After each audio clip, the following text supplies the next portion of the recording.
Okay, so this video is about a little bit of troubleshooting in the glute bridge. Some people say that they feel their hamstrings in the glute bridge, the backs of their legs here, and they don't feel their bum, okay? And what I really want you to feel is I want you to really feel your bum working really, really hard. Normally this is because the feet are too far away in the glute bridge. It's true also in the hip thrust. So if I come into this lying position, okay, you want your feet about this distance from your bum. That's not a very exact distance, but what that means is when you come up, your knees are about a 90-degree angles. And what lots of people do is they have their feet too far away, and I see how my knees are at more than 90-degree angles now. So you won't feel that in your bum. You'll feel that all in your hamstrings, which it's fine, but the whole point is to build a strong bum, and to really, the point of this exercise is to really activate the glutes so that they're working in the other exercises like the squat, okay?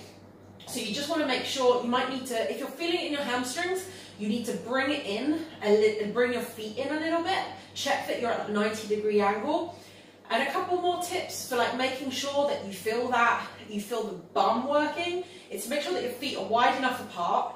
So don't have your feet like this. Pilates teaches a lot of people to have their feet together, and when you do that, you won't use the bum fully, okay? So take your feet a little bit wider, toes pointing out, and make sure those knees are going out over the toes. Don't let them fall in, okay? And really try to focus on this big chunk of meat here, creating that mind-muscle connection, getting a really good squeeze.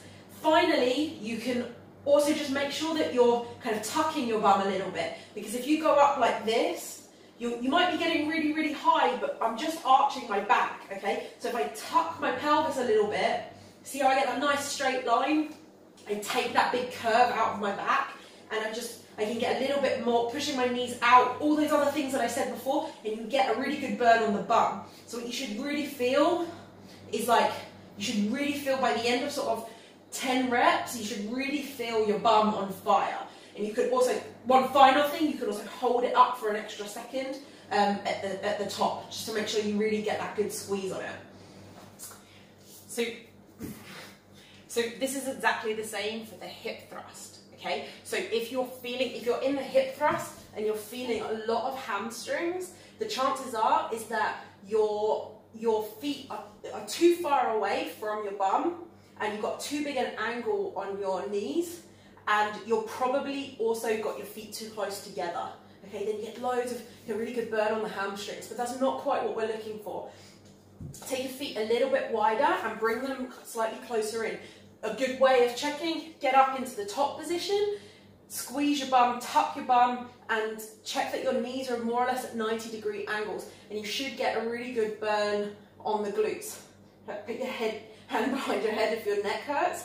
And the same thing, we don't want to be arching the back. I can get really high, but this is all come from the back. So if I tuck my bum, squeeze my bum a little bit, then I'm going to get much more activation on the glutes, push the knees out just slightly, out over the toes, and you should get a little bit more of activation on the glutes. You should feel them burning a little bit more, and the exercise will go from being a hamstring exercise to being a bum exercise.